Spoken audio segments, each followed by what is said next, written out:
Coté. I've been in tech a solidly medium amount of time Hmm. compared to you being old at tech. And during those 6 years, I've actually worked at really big companies. They're getting smaller, but like mostly, like I started at IBM, which at the time had like 140, no, Mm. like 300,000 employees, like a lot. And then I went to VMware, which was still a lot, even when it was Broadcom. I think it was like 35, 37,000. And Yeah. now I'm at Datadog, which is 6,500. And I can kind of see a difference from from those scales of companies. Hmm. But I'm wondering, in your experience, have you ever worked like what's the smallest company you worked at? Oh, the Or smallest. yeah, have you ever Uh, worked at a super startup? I worked at a couple of like, not real startups where I was unemployed and thinking I was doing something, but that's different. That's sort of, I don't even know how to categorize that. But I think maybe there's two places I work that were the smallest, so to speak. And it's Uh-huh. when there was like maybe like 4 or 5 core people, including me. Whoa. And I say core people because the first job that I had in the late 90s, it was embedded inside of a I don't even know if network still is a thing, but there used to be this way of like doing local area networks, which we would just call computers nowadays. And this company that started an online shopping mall that I worked at, they installed those around Texas, and so there was other Okay. people running around. Anyways, I'm giving a long answer. There was other people running around, but there was basically like 4 or 5 of us at the Uh-huh. time. And how did that compare to like your job now at Oh, Broadcom? well, my job now compared to anything is fantastic and awesome, and it's totally great. But Then I guess more just to a bigger company. Like I do think I think that to actually answer the question, I think um, the the benefit of a large company uh-huh. is stability and money, which are kind of the same thing, right? And Okay. but then the drawback of a big company is doing anything takes forever, which is caused by a lot of people need to be involved because that stability comes from not changing, right? From just doing the same Okay. thing. And then Uh-huh. also like you add all these extra layers. Um, they don't have to be bad, but they don't like people get stuck doing what they're doing. Where when you have these 5 people, you just Uh-huh. everyone does everything, right? So you might be doing some front end development one day, you might be manning the fax machines the other day, you might have Uh-huh. to go like visit some banks in Taylor, Texas the next day, Uh-huh. and so like people are a lot more flexible and fluid. Whereas, I mean, like in our line of work, Whitney, we've encountered this where like you have some content you want to publish and it Mhm. just goes somewhere into the bureaucracy, and Yeah. you're not sure when it's ever going to get published or done. And like that's the bad part of big companies. That's kind of like the most striking difference. So at a big company, if you can find the thing you like and you're in the lane you want to be in, it's good because you're doing what you want to do. Yeah. I mean, But for me, yeah. yes. I think that's. I feel like maybe there's at least 3 types of people who thrive in a big company. There's what you're Okay. describing, which is like, Uh-huh. I found the job I want to do. I found the stuff I want to do in the area that I want to do, and I don't know. I kind of think me and yourself and other people kind of in our whatever it is we're in, our Uh-huh. bucket of type of our weird jobs, like get set up in a situation where they operate all on their own, more or less. Like their main Yep. interface to the company is filing expenses, and Yep. and that's about it. And then so you can decide things on your own. You're very self-directed, etc. Right? And then Mhm. a second one is kind of like you just do what you're told and you love it, right? Like you don't you like Ah. you kind of Yeah. follow the rules. You figure if you care, you figure out what the career ladder publication is and you read that, but you don't like do more than what you're being paid for. And then Uh-huh. the third type is just like you just look around and you see things that should be happening and you're like, Mhm. I'm going to go do all of them. And like you just like spread out and you use all your energy around there. And like sometimes that works out, but the savvy people, they realize like, oh, now I need to learn how to like hack the bureaucracy and move around. And maybe the ones who go to a lot of therapy, they realize I should stop doing this. But I think I need to find meaning somewhere else. that's right. The startup learning everything has a certain appeal to it, but then you're also stuck doing things that no one wants to do. Yeah, no, Like, that's true. yeah. Yeah, I always joke with people. Always, frequently joke with people that when you work at a startup and you're the CEO, you have to change the toilet paper. Like your job is unclogging the toilet. So yes, you got to do everything. Yeah. And I'm surprised to find in my limited experience that I do feel differences in bureaucracy in between the three Yeah, yeah, scales of company without getting super small with it. yeah. I mean, from IBM to Datadog is a that's a that. I mean, just even the name of the company alone, International Business Machines, to like Datadog. With the dog has a name, it's Bits. The dog in the logo is Bits. Um, well, that brings us to our guest, Saad. Hello, will you introduce yourself? Hello, absolutely. My name is Saad. I am a product manager at Databricks. And I actually did work at a small company, which was my own, right before this. We were making sensors for cows and helping farmers. Uh, yeah, so there was data cows, not data dogs, but interesting tidbit. We had, I think, more than 100 million cow years worth of data on the platform. Uh, So, excuse me, what's a cow year? Is it a well, I human mean, year? you take all the, the time series data and you just, uh, print it out on a piece of paper and you stack it up. That's, no, yeah, it was just time series. So we were monitoring Okay. cow behavior. So if they were sitting down, standing, eating, jumping, walking, running, ruminating, which is a thing. Cows have like multiple stomachs and they have to kind of digest food. I know a lot Oh, about cows. We four might as stomachs, well talk right? about cows today. But I'm here for it. yeah, all right. But so we were monitoring their behavior. So we had sensors that we put on their collars, and then we'd send all of the data over to models in the cloud, and then tell farmers like what to do about that to improve the cow's welfare, improve productivity, sustainability, all of that good stuff. I have 100 questions, but right now, just to close the loop on what we were talking about before, how did you go from working at Microsoft, which I understand you were Oh there yeah, for over 10 years, yes. to cows, to a startup around cows? That's quite a leap. Well, I can tell you the official story, or I lost a bet. No, um, so my buddy from college, Uh-huh. he and I had been talking about doing some stuff just to in the real world, have a Uh-huh. meaningful impact. And he was living on a farm, and he's like, let's just, we take a Raspberry Pi and we just just attach it to the cow and see what happens. And then we started looking at the numbers of the industry, and it was really something that was ripe for disruption. And Uh-huh. we applied for a grant. I used to be in Seattle at the time. I remember Okay. we went to Web Summit. This is back in 2014, and we had, we had some, we had a good idea of what to do about it, and we ended up coming first. So we won Web Summit that year, and so up on stage in front of like tens of thousands of people, and then suddenly we were like, oh shoot, we have to tell our bosses that they're going to find out about us soon enough. So we'd started this just as a pet project, and it just grew from there. And we got some money, and then So packed up. your friend had cows and then No, we're he like, was we're living on a farm. okay. He had rented this house on here in the Netherlands. There are lots of Uh-huh. cows here. Every family is somehow related to some dairy farmer.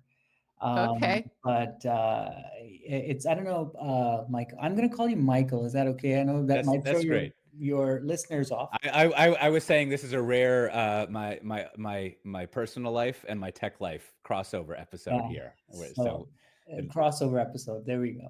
But yeah. Michael, I don't know if you know about the island of Kach, which is No. en route to The Hague.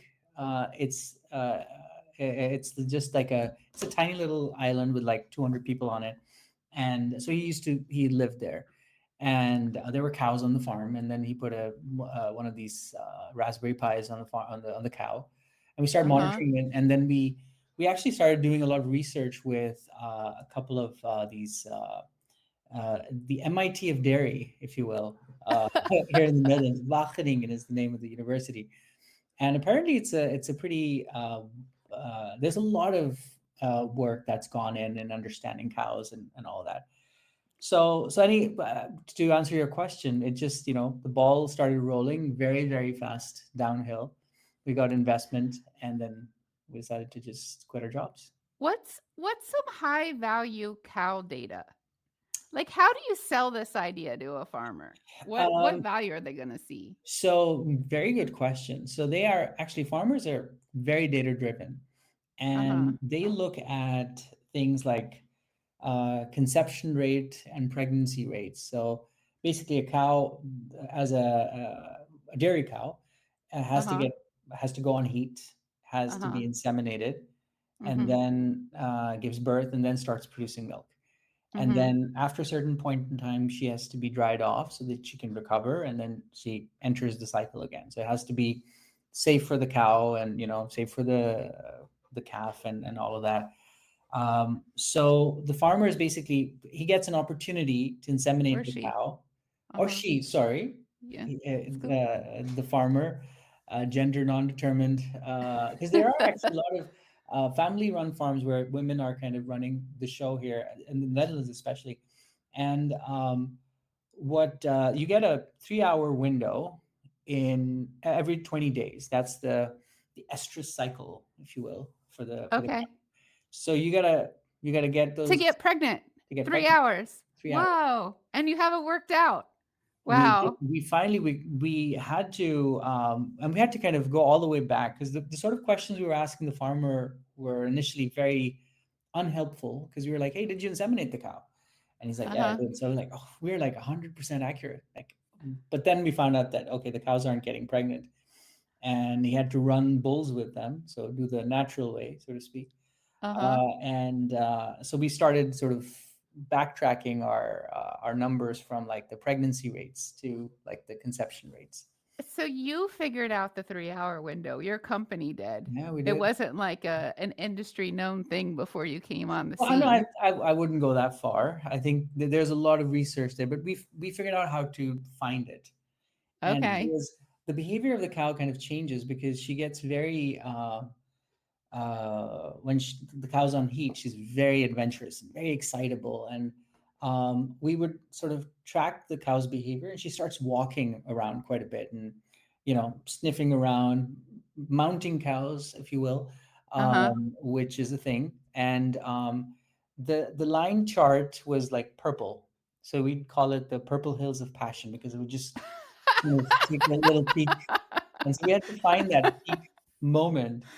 Um, and then that's kind of the killer app was getting cows pregnant. But it sort of grew from there, because we could also figure out if the cow's giving birth, and Uh-huh. more importantly, if she's under distress.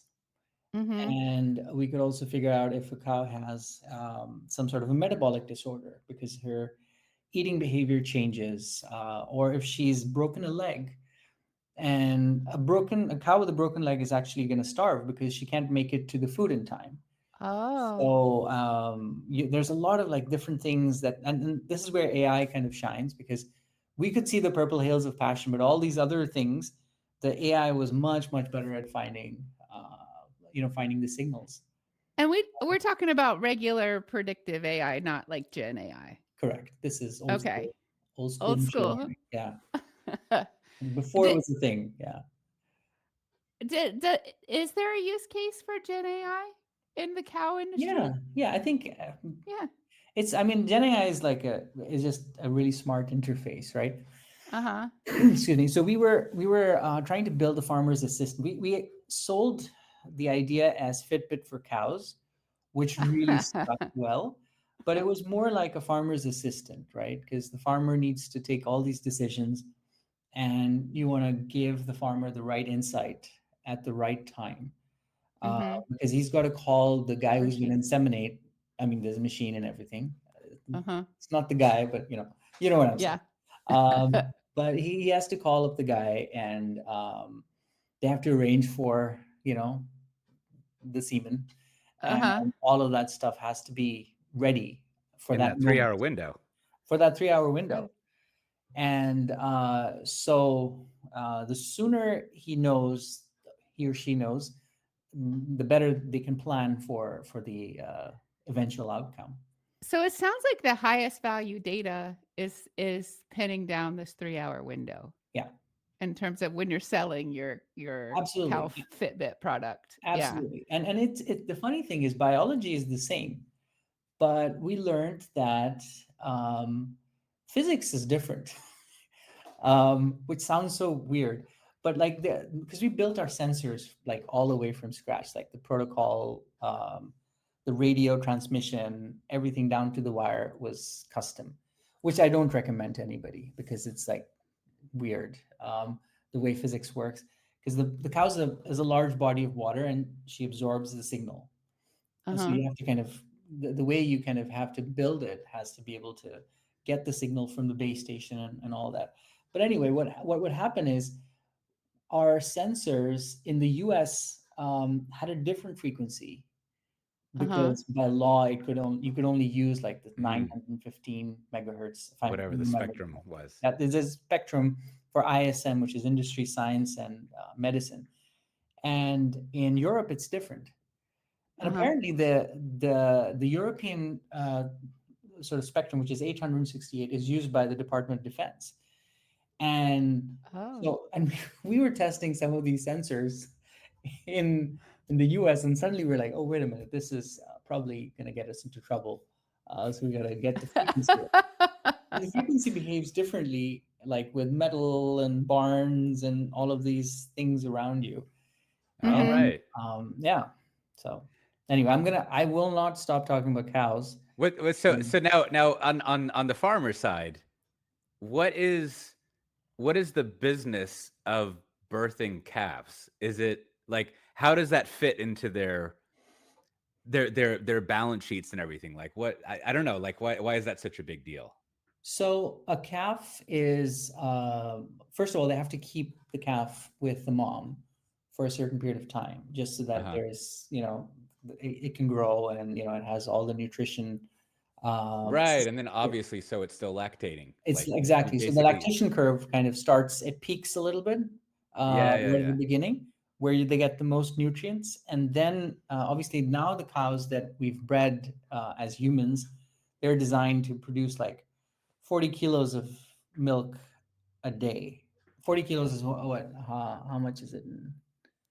I'm sorry. I don't know. I'd have to look up it on the computer. Yeah, That's really I'm pushing sorry. it. I've done all my conversions now. I'm kilograms and meters and You're way centimeters. superior. Yeah. Well, it's I should be able to do this now because we had customers in the US as well. In any case, that's a lot of milk, right? And So and so Mhm. and so if you skip a pregnancy, if you miss it, like the cow just goes dry or something, and then how yeah, I long mean do you have to wait? Like they would typically try again after 20 days, and then they would try a third time, yeah, after which it's a burger, basically. Oh. I see. Right, So right, right. because at that point the cow is what's called they would call it a cost center because she's still eating and consuming large amounts of food, but she's not producing any milk. And the interesting thing was, um, the older the cow, like years 3 to 7, the more milk they would produce and better protein and fat content. But they were also very good at metabolizing hormones. So it was very hard to detect that this cow's on heat. Younger cows, it's a lot Oh. more prominent, but it's harder to get them pregnant and it's harder for them to stay pregnant. And the milk that they produce, the first sort of lactation is typically not that good, but the third, fourth, fifth is really, really good. But the problem is it's harder to get the cow pregnant. So farmers had started culling cows at year 3, but that's not Okay. good for obviously the cows or for the farmer. So we tried to extend that to like 7 years, so that she had a more productive life. Um, What happens to male calves? um, they are typically sold uh, Uh-huh. to like either it can go to like become a stud, Uh-huh. but there are famously very few studs out there. Or I don't know Right. what the name for studs for cows is. Maybe it is like a, I don't know, the cow equivalent of a stud, like horse stud farm, that Ye sort of thing. Sure, sure. Uh-huh. But there's like very few cows who've bred most of the cows out there. At least in the 90s and 80s in the US, that was the case, because they do a lot of obviously hormones and that sort of stuff, right? But these cows, the male cows, stay in the farm, or either once they become bulls, they can also run them with the rest of the cows, so that if our system doesn't work, they have a backup plan, Okay. or they can they go to a beef situation. Right on. Yeah. So you work at Microsoft, you figure out you're going to do this startup. So like I imagine was a time frame pretty quick, like 1 month you're chugging along at Microsoft, then you like win a thing, and then all of a sudden Cow Yeah. you're time. alone in a room with your one friend and Yeah. some cows out the window. It was very it was just like that.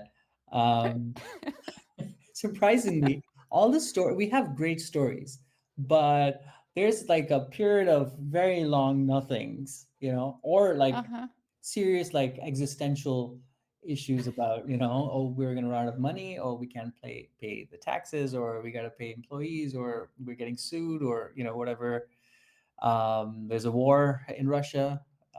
Michael knows that story. We may get to that, but there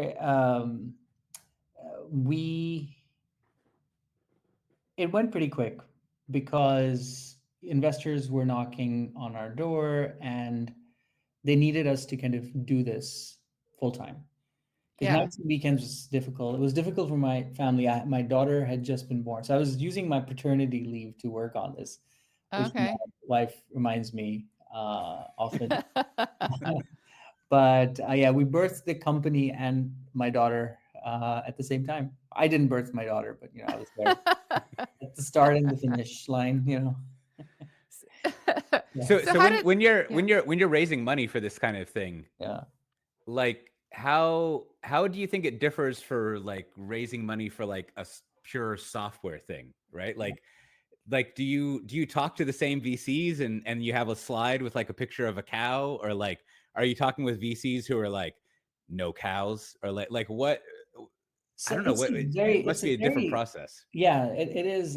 We did talk to a lot of the same VCs, and I think they spoke with us just for like the story and try to figure out like, hey, what's going on with these guys.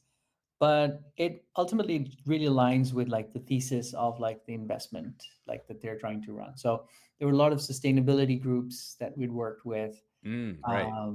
because our whole thing was that you use fewer hormones, you use fewer antibiotics.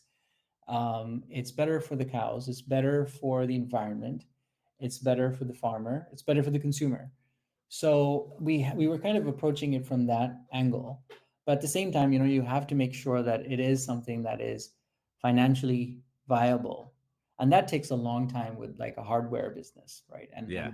AI and dairy and like this. So there was a lot of different. We needed the overlapping circles for like hardware, sustainability, software, find that sweet spot, and it was hard. It was very, very difficult because Yeah. Do people do are just, do do people like, I only know American companies. Well, do people like John Deere and Caterpillar, do they have like venture funds for this kind of thing, yeah, or a like? lot of them do. We were actually talking to John Deere, but not for investment. There was some holding that they had with dairy. I think I don't remember. It's a long time ago. But yeah, no, a lot of these companies have these investment arms, but and they're looking at acquiring as well, right? So they want to invest, and they use that as like a strategic investment so that if the business is successful, they can absorb you. So let's say there's a Danone, the yogurt people, they actually own farms all over the world. So if they have a tech that can give them an edge, and by the way, the interesting problem that these companies were facing was around emissions, because cows are also very bad for the environment. They're like, I think it was a paper that Bill Gates did, which was like, if cows had their own country, like the Republic of Cattle would be number third in terms of emissions, right after China and the US. So, Wow. it's a, um, and they have to report on their emissions. There's called like, I think, level three. I forget exactly what it was, but it's not just what you're like putting out there, but it's like where your raw material is coming from.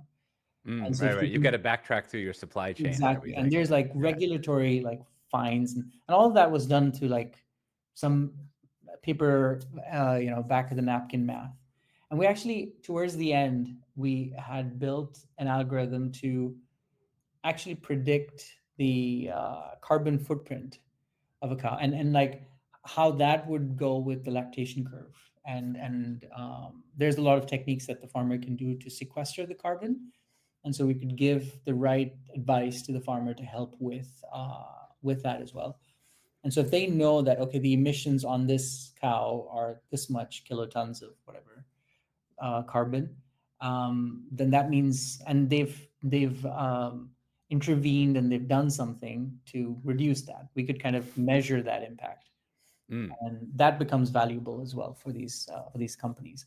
But your original question, no, it was not. We weren't like talking to Coleslaw or any of Right, those right. guys. You weren't on the Mark Andreessen Growth in America. I guess this was before that and whatever, but that would be that'd be hilarious. Well, so then other than the like your partner being Dutch, like why did you move to the Netherlands? Was that the reason, or like how did you end up here? So he's not Dutch. He's Dutch now, but Oh, I he thought his family had cow, or he was just was on a here around farm cows. with I cattle. see, I see. Yes. Okay. Um, and the other reason was cows. So dairy science is actually quite advanced in the Netherlands. This university I was mentioning, Wageningen, they do a lot of this stuff that I'm telling you is like has been researched over the past couple of decades. They know like if you walk towards a cow and how many steps she takes back, what does that mean? Like, is there enough space Like for cow her? Our behavioralist. behavior, exactly. They actually do. They look at gait analysis to see if she's Wow. developed properly. So there's a lot of research that they've done, and the Dutch really know their dairy, right? Cheese and all that. It kind of originates. That's the origin story. Um, so that was one. The other thing was the average size of the farm in the Netherlands is about 150 heads of cattle per farm, Hmm. and that's kind of a sweet spot in terms of when you're building a hardware company, right? And you're going to put 100 sensors out there, and some of them are going to fail, and you want to be able to manage it, and you want to be able to measure it, and you want to kind of grow the business. So it was in this Goldilocks zone. Oh yeah, and then talent acquisition as well in the Netherlands was, we've got lots of AI researchers here, and it was kind of interesting to be like outside of the US for a change, and I mean, I'm originally from Pakistan, and then I was in the US for 15 years. And it feels like you're kind of entering a different planet sometimes when you're traveling outside, because everything is just so Uh-huh. different in every country. Every city is different, and they don't speak the same language. And culturally, it was both frustrating and fun. As Mm. Michael, you may attest to that. Yeah, yeah, yeah. Well, wait, so this was like, so first of all, yes, it's my you know this, I know much better than I do, but like when I have visitors come, and, they've been in the city, in various cities, and I say like, now let's go see the real Netherlands, and you go outside the city, and it's cows, Yeah, like cows and fields. That's cows, what the fields, Netherlands is and full of. windmills. Yeah, exactly. Yeah. But so this was the second time you were an expat, like you mentioned, right? You came over Yeah. from Pakistan, and like, so in the second time, like, do you feel like you nailed it better, like doing the expat thing, or did you like make the same? Did you discover the same exciting things the second time as you did the first time? Actually, it was more exciting the second time because I learned from my mistakes, like the first time around. And I hope none of my friends from Seattle hear this. Oh, they're gonna hear this. But the problem there was we kind of went from college, like so all of us were like these college buddies, and we kind of grew up together. And so you didn't have like a diverse group as you were growing, like from a social perspective, from like a professional perspective. And so when we were here, we just knew like someone who's a pilot and someone who's a dancer and someone who's a chef, or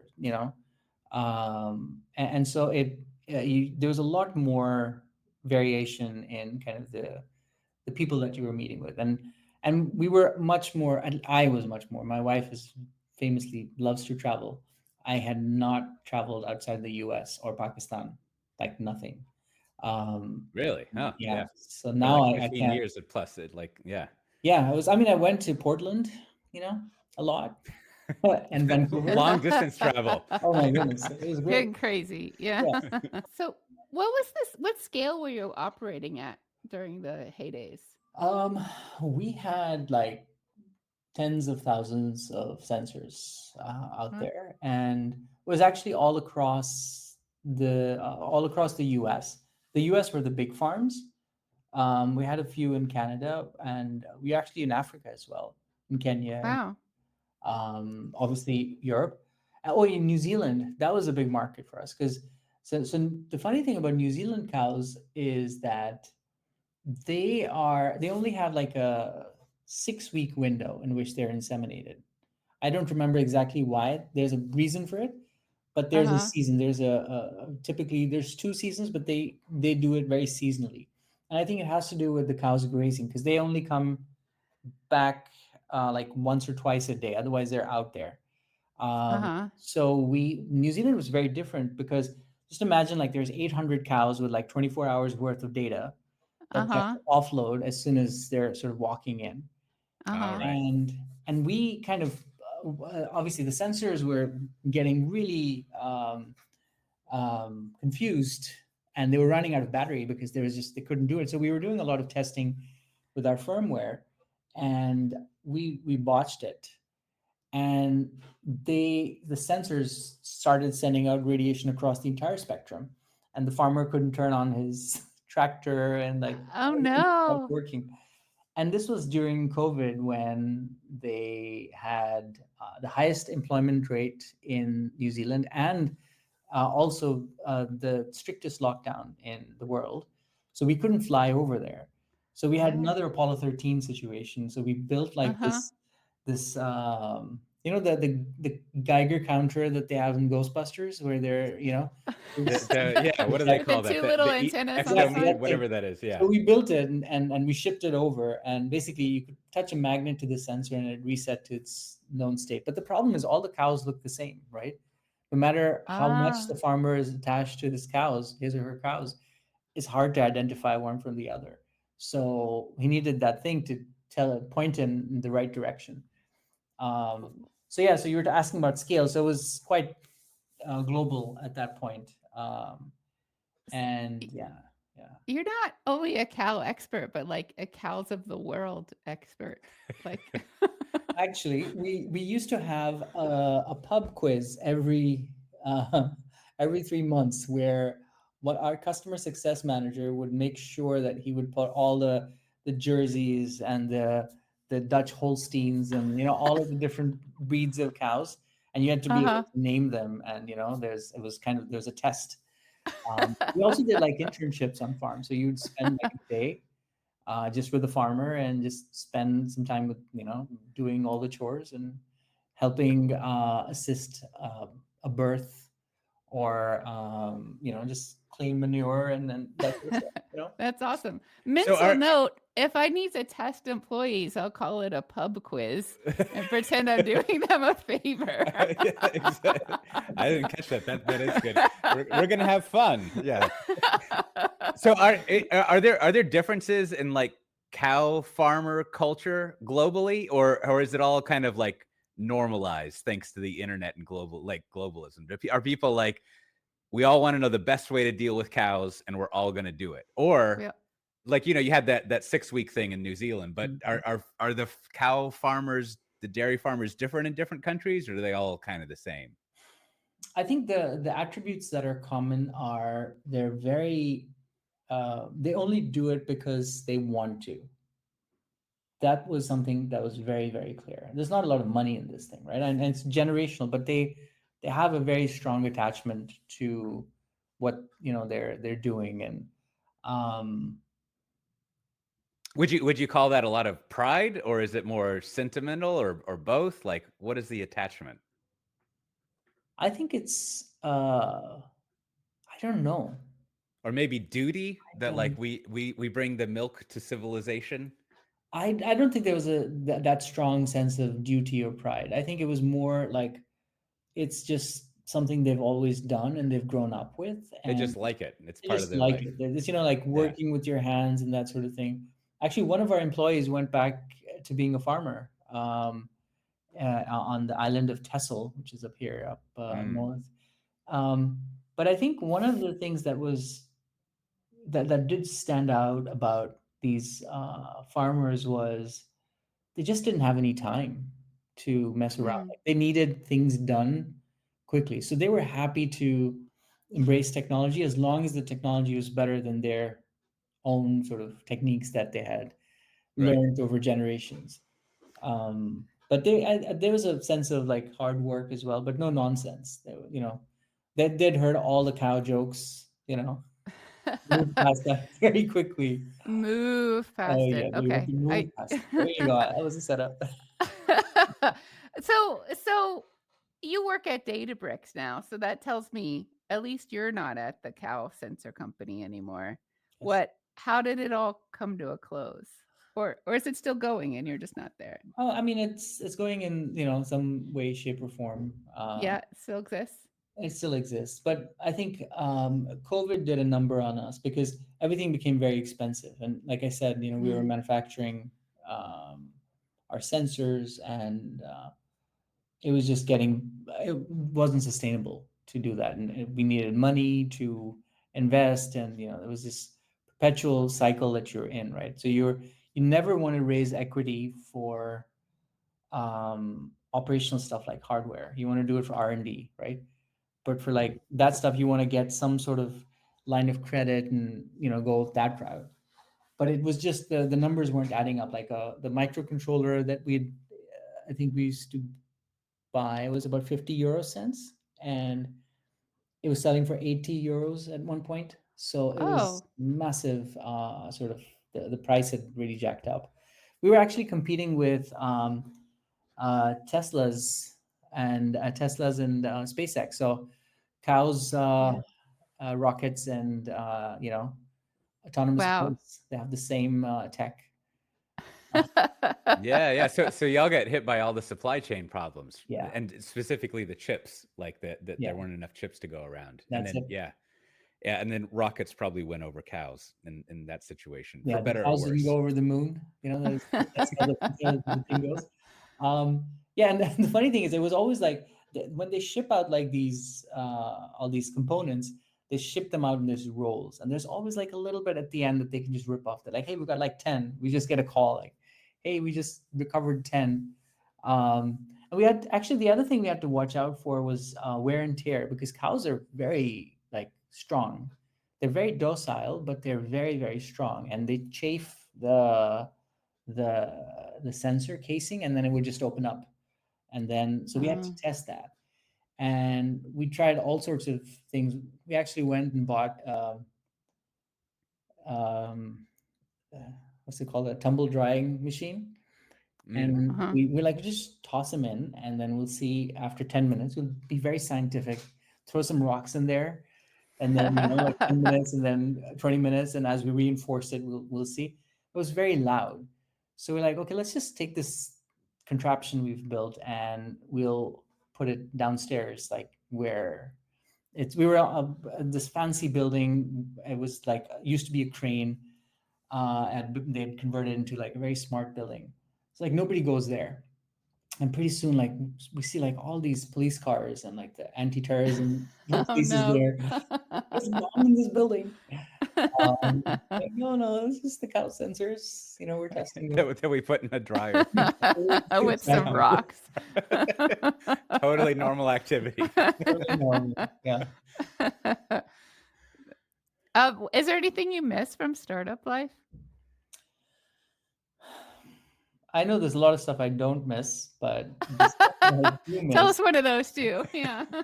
like Michael was saying, is like the money, the stability, Yeah. that is, and the ability to kind of execute. Like if you have something, you're not constrained um, by resources, right? Mhm. Necessarily. At a But large company. at a large company, sorry, yes. Yeah, it's actually Yeah, kind yeah. of the reverse of what he said earlier. Um, Oh, which yeah, Well, well, was one of once those you get two. once you get that permission, or to put it another way, when I was at Dell, I had one of my mentors there.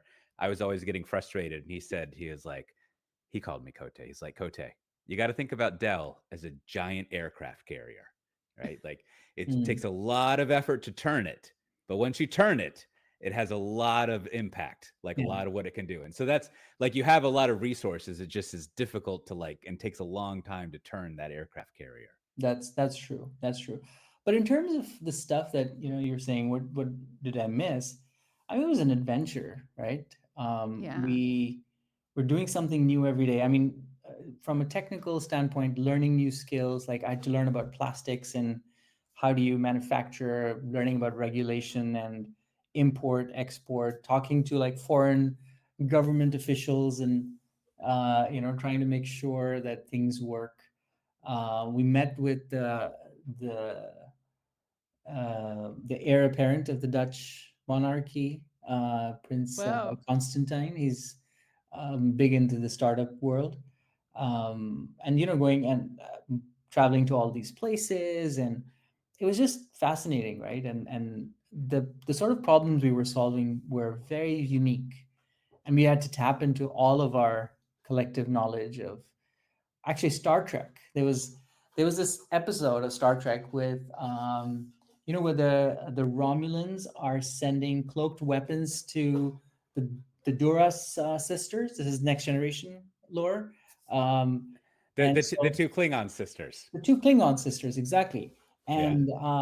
And so the Picard had to go figure out how to find this because they were going through the neutral zone, and so they built this thing called a tachyon grid. Obviously, Data came up with it, and so it's basically they would all sort of mesh together, and then the wake of the cloaked vessels would be visible there. And it was a great episode, by the way. Or it's a two-parter, so both of them were great. And it had Tasha Yar's daughter, which is like, wow, amazing, crossover. So anyway, we built a tachyon grid with the sensors because we could mesh them together just to triangulate positions. uh-huh. So you could actually figure out like only one sensor needed to have GPS. We didn't fully Mhm. execute on that, but if you can anchor like the rest of the map, then you know where everybody else is.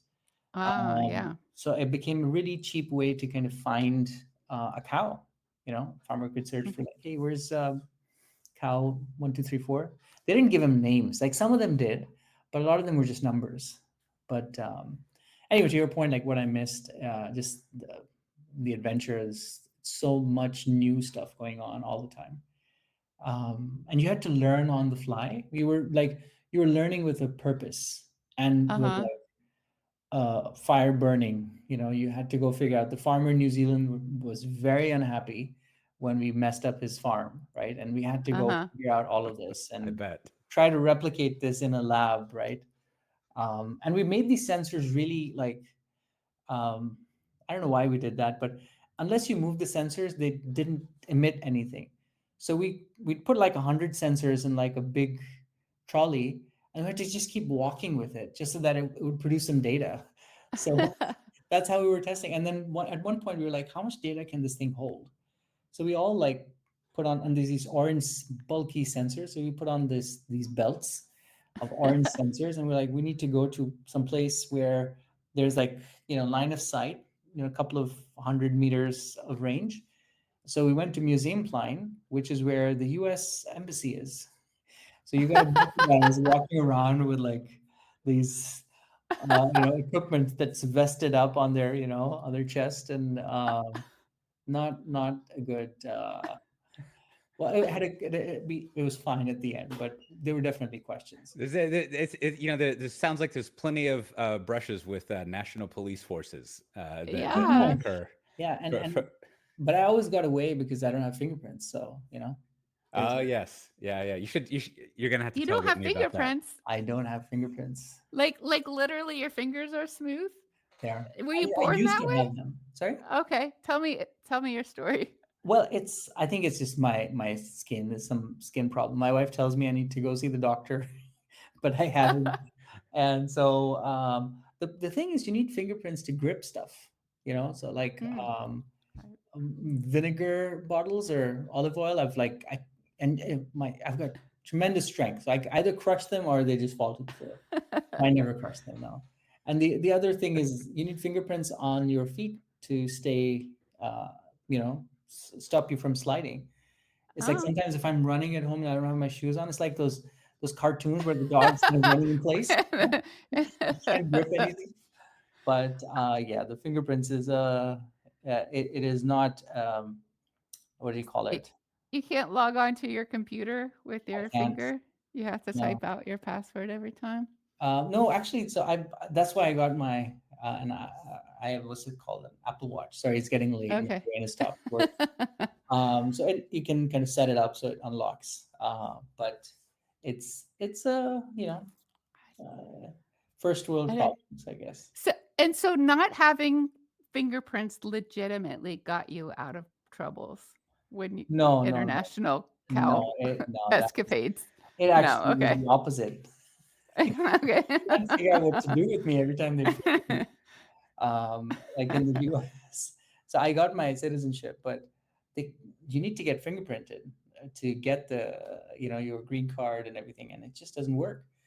So it just took forever, and then eventually I had to get like these police certificates, like, hey, I'm okay, I don't need any trouble. I just need my papers. So yeah, not having fingerprints is actually quite a handicap. Is is it a normal enough problem that there's procedure around it? Yes, now there is. Okay. Now there is. I happen to Okay. be. I went through some of the beta programs, Yeah. which is funny because like they would pull your records at this is airport entrance entry, using your fingerprints, and it wouldn't work. But I knew the workaround for that was like there's this number, and they have to escape out of the kiosk mode for the app, and Uh-huh. then they put it in, and then something would come up, and they do a bunch of selections. This guy was like, "How do you know this?" And so they put me in a cell because they're like, "Okay, I don't know. This is not in the SOP. This is not in the green folder. It's in the white Uh-huh. folder. All right." So you got to talk to the supervisor. So basically, the advice is you stay quiet and just let them do their thing. Otherwise, Just let them figure it out. let them figure it Yeah. out. Yeah. Yeah, I had like a 2 or 3 year period where I think there was a Michael Coté in Indiana that was like on the lam, had escaped, had a warrant against him, and so every time I would come back into the States, I would go into the little room, and it was not fun.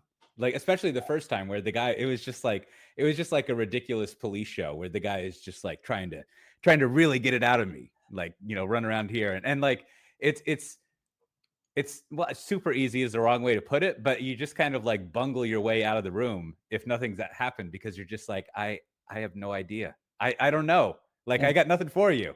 And then I remember the last time it happened, the guy was typing away kind of like madly, like a like when you got to do some flight change and the agent is just like typing for like 30 minutes. And so he was just sitting there typing and typing, and he was like, this doesn't make any sense. It's like I don't know what's happening, and then it just kind of disappeared after that. But it was crazy to get that kind of mixed up. So yeah, I imagine if you were like, take that key on your belt and unlock the kiosk, open it up, hold down this button.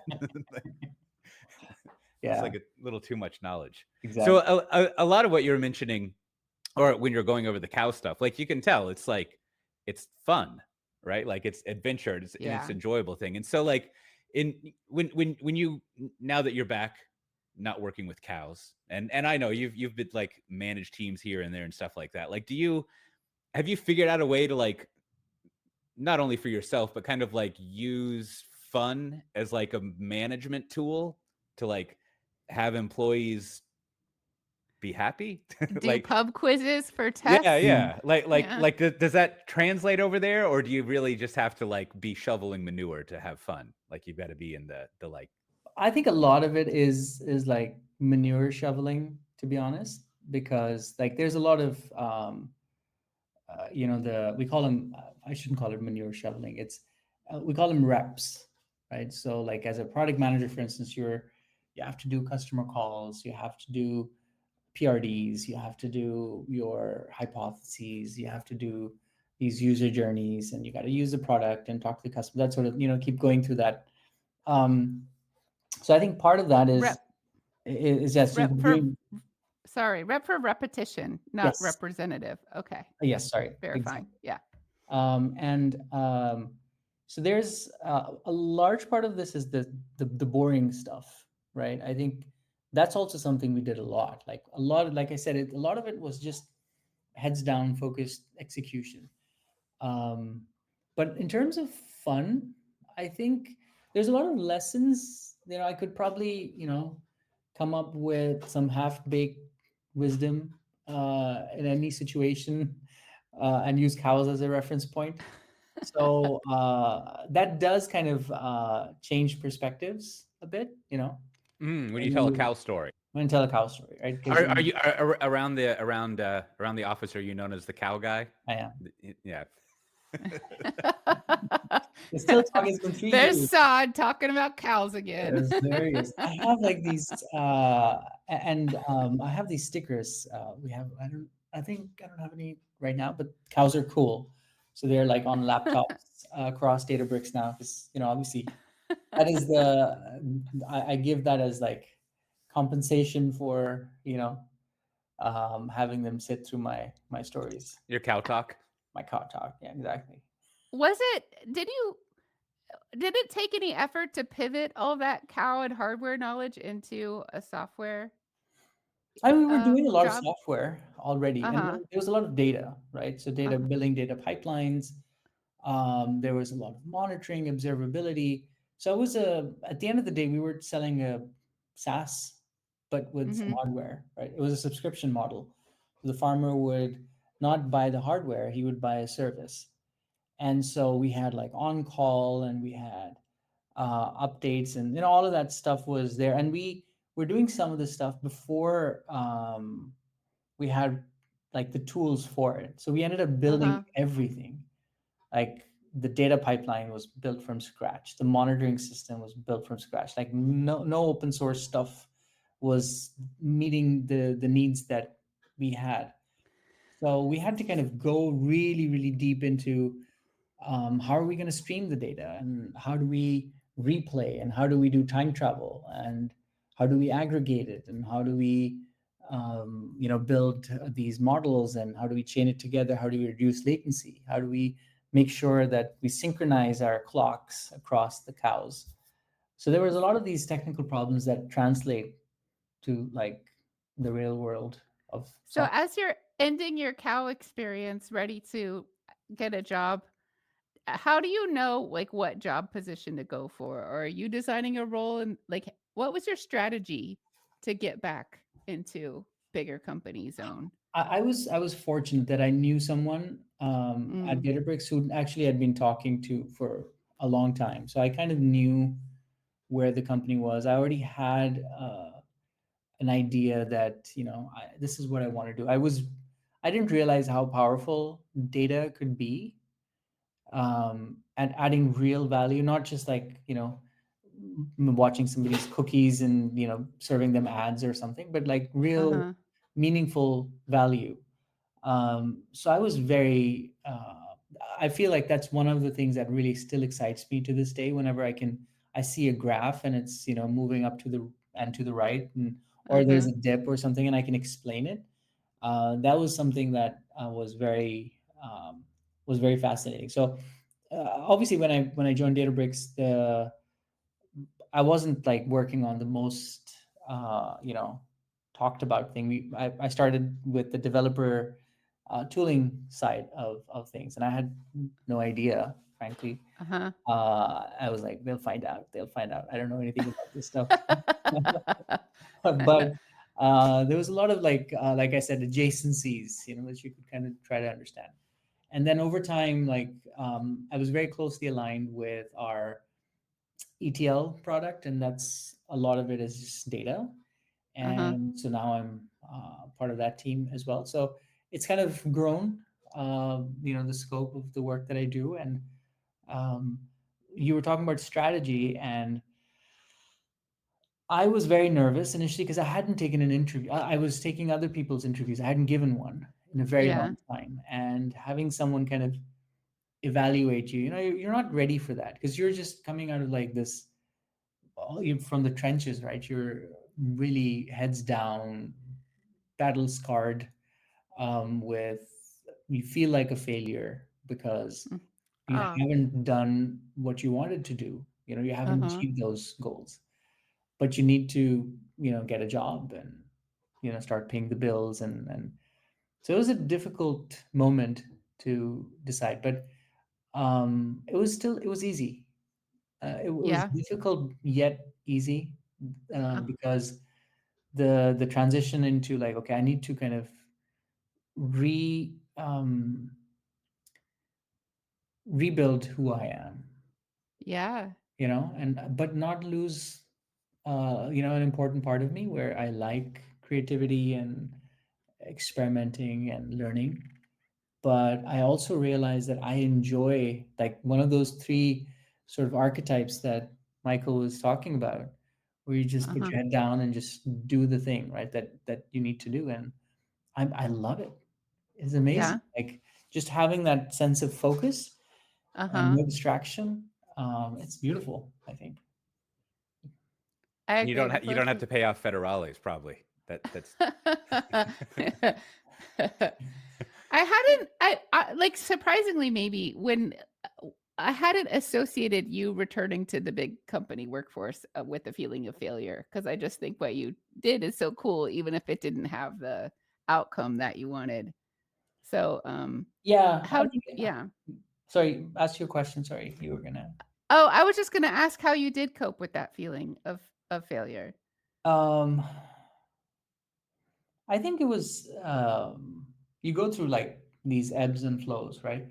But you Mhm. also like at the same time you have responsibilities, you have liabilities. So I got very good at. I mean, because we dealt with a lot of stress at in my company, just all sorts, like legal and this, that, the other, financial, Mm. um, So there's some product relief issues. Yeah, too. I think, Yeah. yeah, and I think um, it did feel initially a little bit like I walked away from Microsoft and it was a great job and I did this for 7 years and I have like, but I poured everything into it, right? My soul, my blood, everything was in this thing, and I think what I didn't realize is you need time to just find yourself again.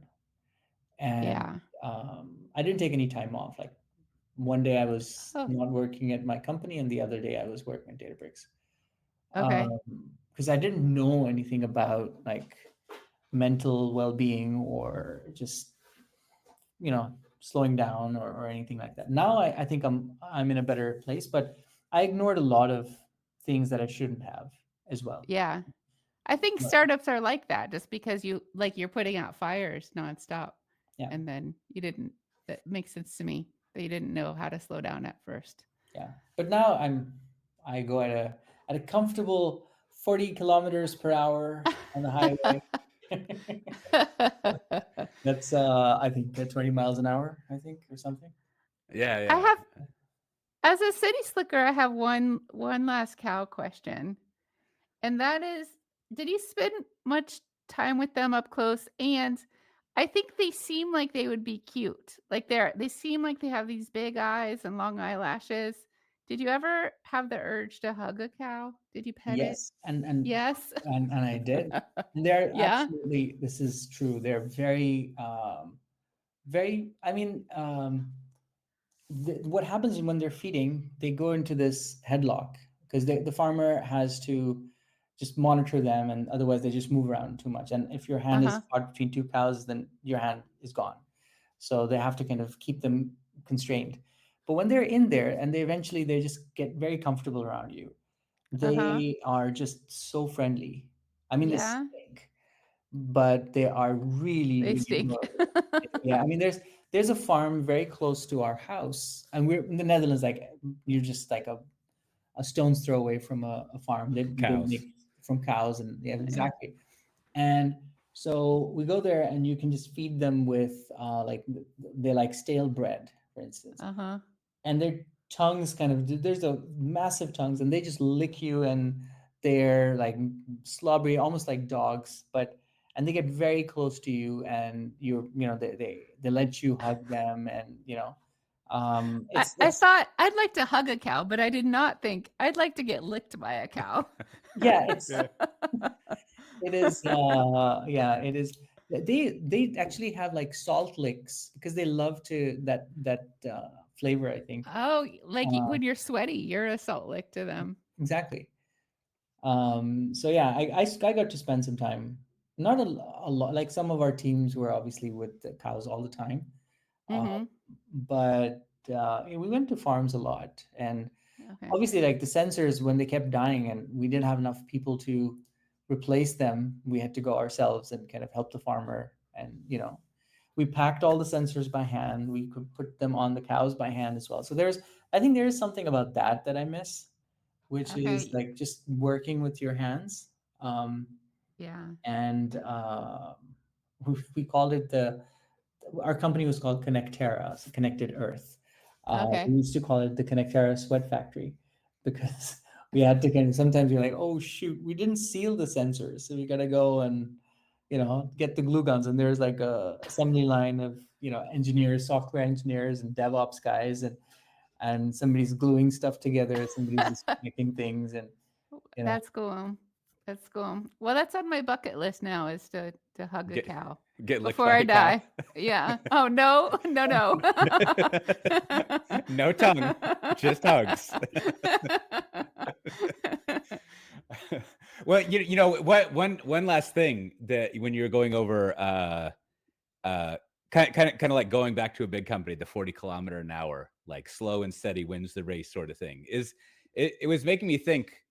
I'm sure this isn't universally true, but it seems like in startups, there's probably a much lower occurrence of imposter syndrome than in large organizations. Because in a startup, it's sort of like we all know that we don't know what we're doing, right? Like we're Mm, and we've together we're trying to figure it out. I mean, you might have an imposter syndrome with your customers. That's a whole other story. But like we're glue gunning stuff together. We're figuring it out. So it feels like, at least in my limited experience, like there's not a lot of, I guess this would go terribly, there's not a lot of self-doubt in a negative way, right? mm, There's more, I will prove to myself that I can't do it, not that I'm pretty sure I can't do this without even proving it. Whereas for some reason in a bigger company, you're not always given that space to like not know what you're doing. The mm, assumption is almost like you've been given this position on the aircraft carrier because you know what you're doing.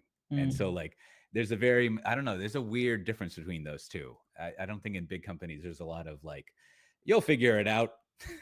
Like Yeah, I think that there is a lot of doubt, like, but the doubt is crippling, right? You're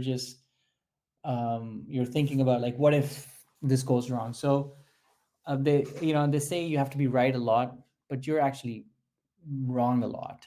You just have to make sure Mhm. you can bounce from that one failure to the next, just course correct as you're going.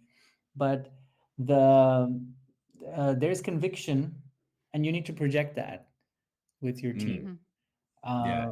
in whatever you're doing, even if you're not there, right? So it becomes very lonely as well, because you, Mm. Yeah, I guess from a leadership perspective, there is that kind of yeah. You can't let your doubt show.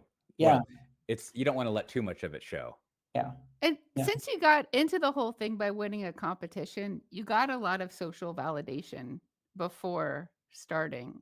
So I Mm. feel like if I were you, I feel like I would have been feeding off of Mm. that feeling for a while going forward. So actually, that's interesting. So my co-founder, he's very good at like presenting and talking, and he was the one on stage, and he's the one who pitched, and he was the CEO, I was the CTO. He was the Iron Man to my Batman, if you will. I walk in the shadows, and he's out front.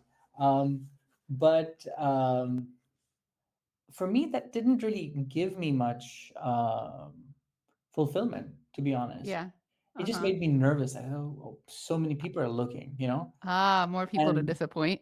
well, maybe I think, and I play guitar a lot. I grew up playing guitar, and I perform at shows, at concerts with bands, and I've toured, and for me, like, um, that was exciting, but it wasn't like I needed to be on stage and play for people. But I realized, for me, it's just playing is Mm-hmm. the reward.